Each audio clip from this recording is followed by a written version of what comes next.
Alright guys, we're going to try this. Let me turn the fan off. I'm going to try to do this repair with the camera right in my way. And hopefully we've got you set up. Okay, I can see my finger.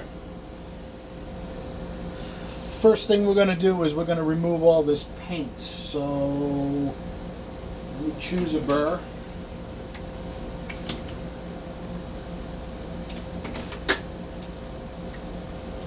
I'm going to do a whole video on this. We're not going to do it now, but this is going to work out nice. Let me turn on my speed control. Okay.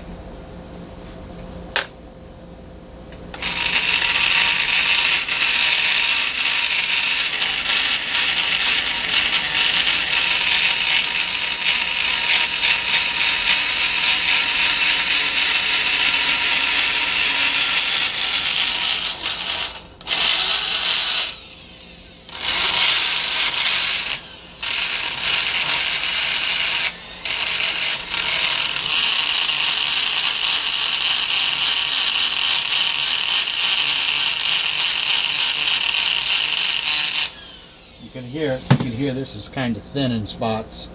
I did measure where we have our blister. We got 40 thousandths there.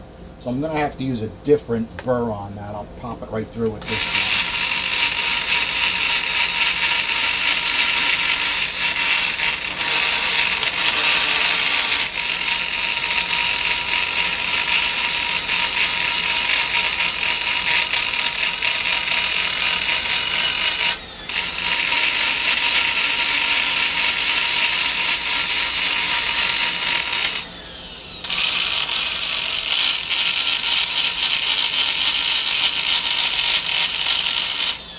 Whatever paint this was that somebody put on here was pretty good because it was inside the exhaust ports of an engine that was running and it did not burn off. I've never seen paint do that before. So this is pretty tough paint.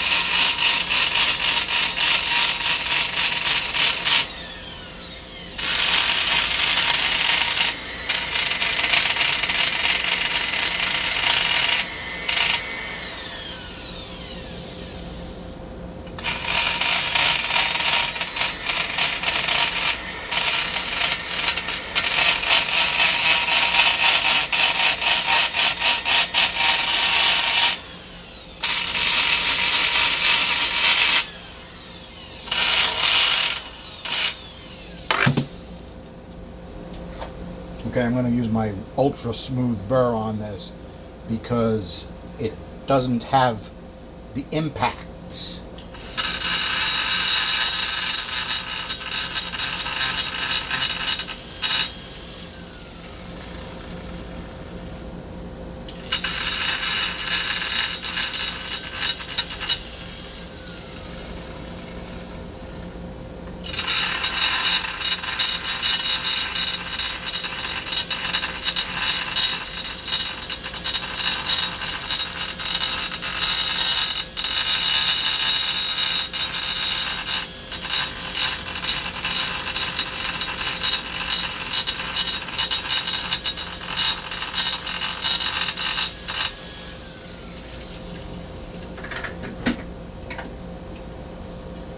That burr actually has a little piece missing out of it. I can hear it. I can hear it hitting it harder than I'd like.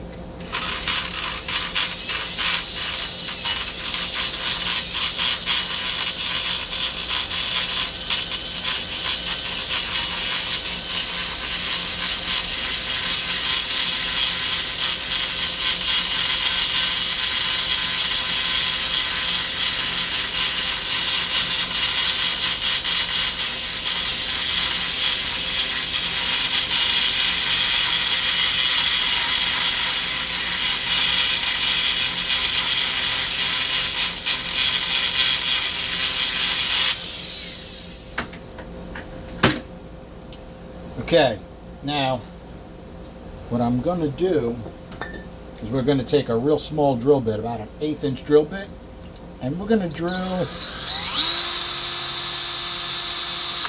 I don't like to drill all the way through. I just like to drill enough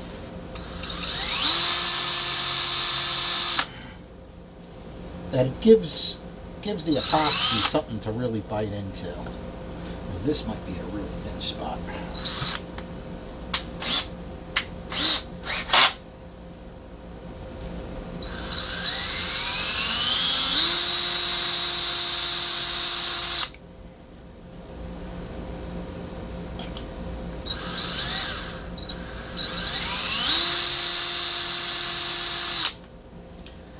If you drill through, it's not really going to be that big a deal. It's going to be all filled with epoxy. A lot of guys actually prefer to drill all the way through. I guess they feel it anchors it better.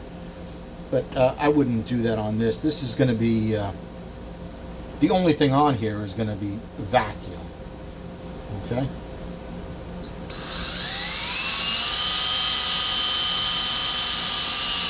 Damn. All right. Not a big deal.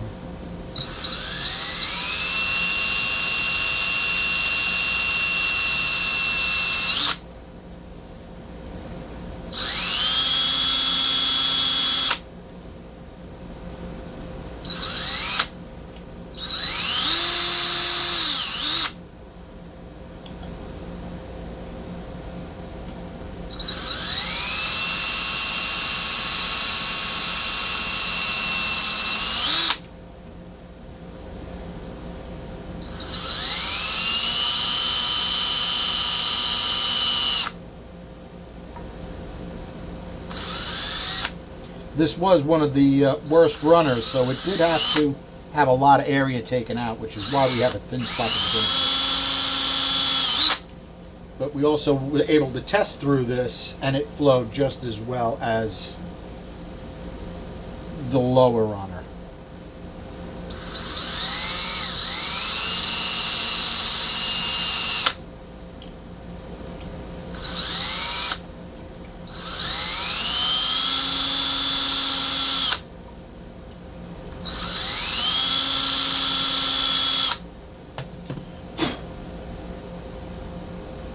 I think we're going to hit that with a light brush.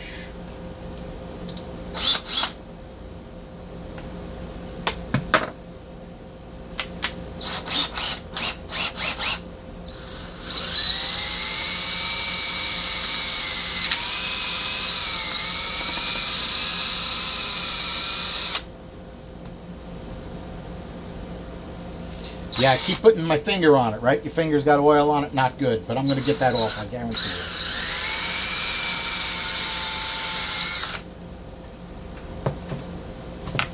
Make sure we're still running, and you guys can still see. You can see kinda. Okay.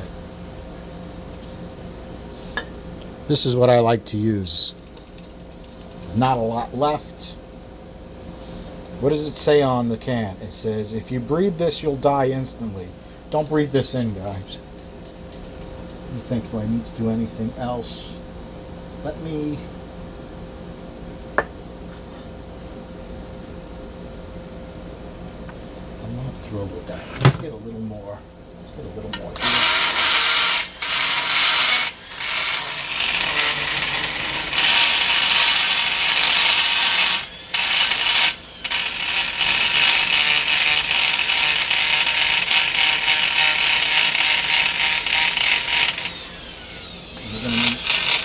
More on his head.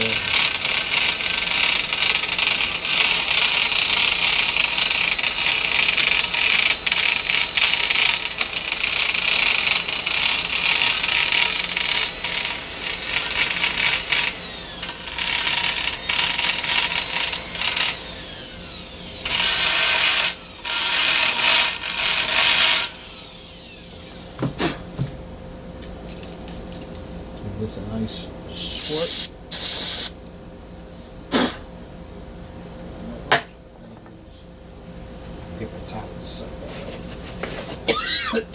Don't breathe that, guys. Oh, that's ugly.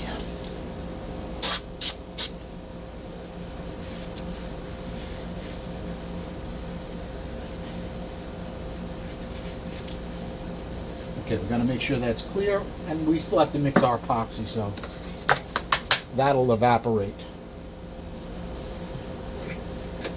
I like JB Weld Professional. We got some brand new tubes. We're going to mix up a decent amount because we're going to fill that whole area with epoxy. Now, let me see if I can. You can't see what I'm doing. We're too tight on this. So let's open this up. Open. Let's see. Okay.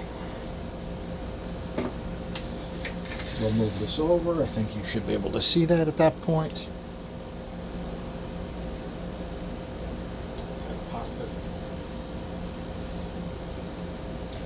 When you do the epoxy, you need to make your amounts as even as possible, which is always a little difficult because it seems that one of them is a little thicker than the other. Like it looks like whatever this is here.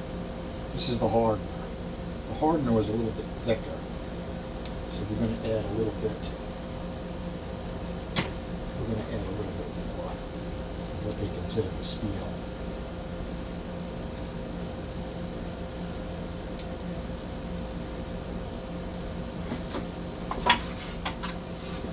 I saved some clean cast iron dust because I like to add a bunch of cast iron to it.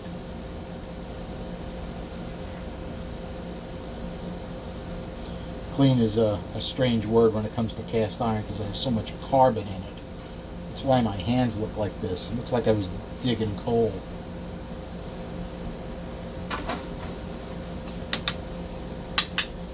Found this in the bathroom. I think the girls do use this for something.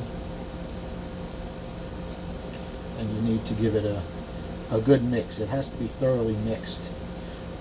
Yeah, I know. Could I use a smaller piece of cardboard? Probably not. All my boxes are spoken for.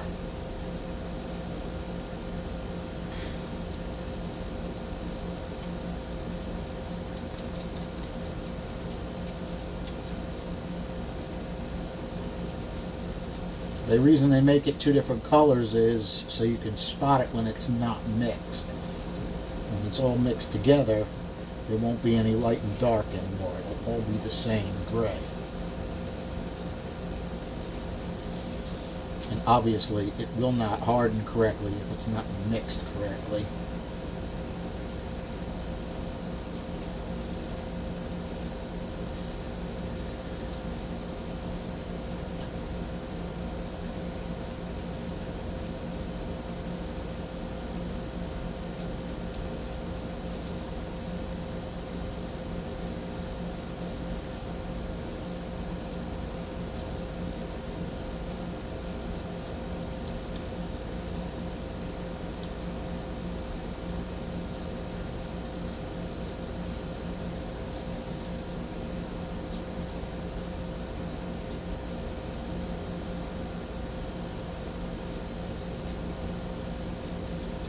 Okay, the only thing we're going to do now is we're going to grab a little clay.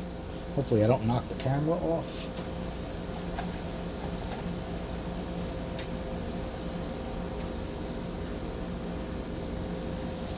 Okay, we're going to shrink you back up. Come on, you can do it.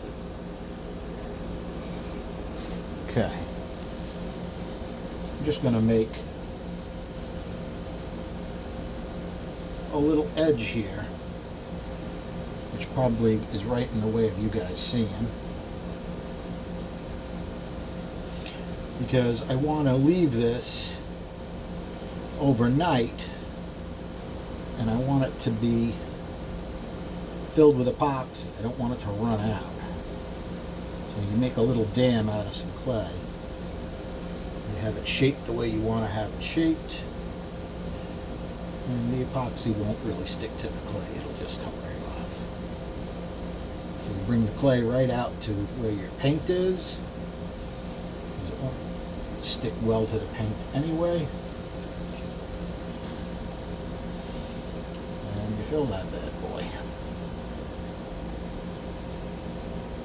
Now it doesn't have to be absolutely gorgeous because you're going to go over it with a burr later anyway and make it look like it was never repaired. You do have to do a little fancy footwork with the stick to make it go where you want it to go. Why did I make it this big? Well, I made it this big because, one, when you do that, it gives it more surface adhesion area and more strength. Plus, if you do it right, it'll just look like the runner. It won't look like it was repaired. And that's kind of what I'm shooting for. This is sort of a sleeper project to begin with. And we had a conversation with Brian about the cam. He got all the flow numbers and so forth. He aimed us in the right direction for the rocker arm kit. He was hoping to get a 1:7 rocker arm ratio, but I wasn't able to find any. The best we could do was found a 1:6. So he has to adjust his cam a little bit to do the 1:6. 1.6 or 1.6? Yeah, I think it was a 1.6. Okay, stock LA I think is a 1.5 rocker on the Chevy. You guys can correct me if I'm wrong.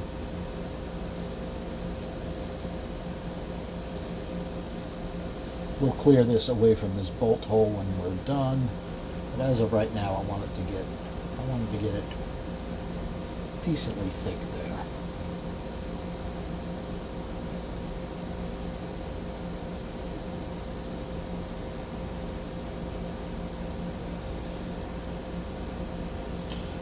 This epoxy is hardening up quick. Damn. Too quick. This is not the epoxy I usually use, because my epoxy usually doesn't work this quick. Oh, that sucks. Oh, don't touch it, it's hot. Okay. Well, you know what we'll do then? We'll do it in coats, because I'd like it a little thicker than that. So we'll have to do another coat on top of that. I did mix enough epoxy to get the job done, but I took too long. I didn't realize this was going to harden up that fast.